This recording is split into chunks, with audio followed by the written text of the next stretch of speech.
ఇది గొప్పది. ఈ ప్రశ్నకుందే ఉపహారము స్వీకరించి పూజలు చేయవచ్చా? చేయవచ్చు. ఉపవాసం అంటాం.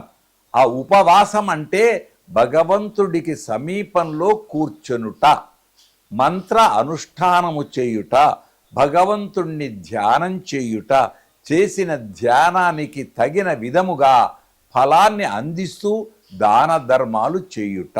ఎప్పుడు కానీ ఆరోగ్యం కోసం ఇది అన్నీ ఉంటే ఉపవాసం మంచిది. ఆరోగ్య సూత్రాలలో ఉపవాసం లంఘనం పరమౌషధం అని ఉంది.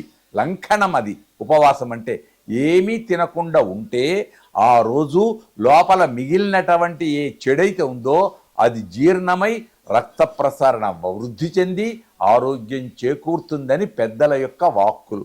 అంతేకాదు, ఆరాధన చెయ్యేటప్పుడు దేవుడికి నైవేద్యం పెడతాం.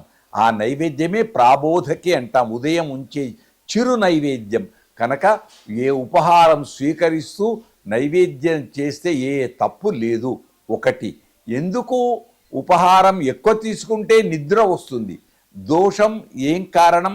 శరీరంలో అనారోగ్యానికి మూలమైన నిద్రతో కూడుకున్న ఇవి వస్తాయి. కనుక నిద్ర వస్తే ధ్యానానికి ఆటంకం కలక పెద్దవాళ్ళు ఉపవాసం చెయ్యమన్నారు తప్ప వేరే లేదు.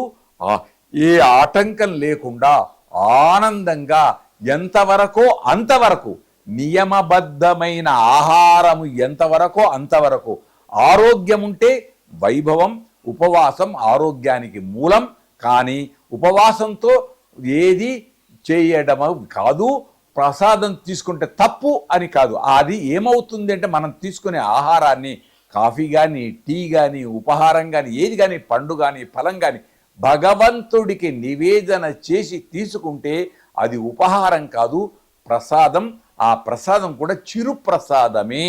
అందుకే చాంద్రాయణ వ్రతం అంటాం. మొదలు అందులో ఒక పిరికెడుతో ప్రారంభించి 16 పిరికెళ్ళ వరకు వెళుతుంది. మళ్ళీ 16 పిరికెళ్ళ నుంచి ఒక్క పిరికెడుకు వస్తుంది. ఇలాంటి వ్రతములు ఎన్నో ఉన్నాయి. అన్నిటికంటే గొప్పది మానసికమైన ఆనందము. అందుచేత ఇది అన్నీ ఉన్న వాళ్లకు ఉపవాసము సహజం. ఏమి లేని వయోధికులకు ఈ నియమాలు ఏవి ఉండనవసరం లేదు. భగవత్ ధ్యానమే, మంత్ర అనుష్ఠానమే గొప్ప. శుభం. తక్షశిల మీడియా ఛానల్ని సబ్స్క్రైబ్ చేయండి, లైక్ చేయండి, షేర్ చేయండి.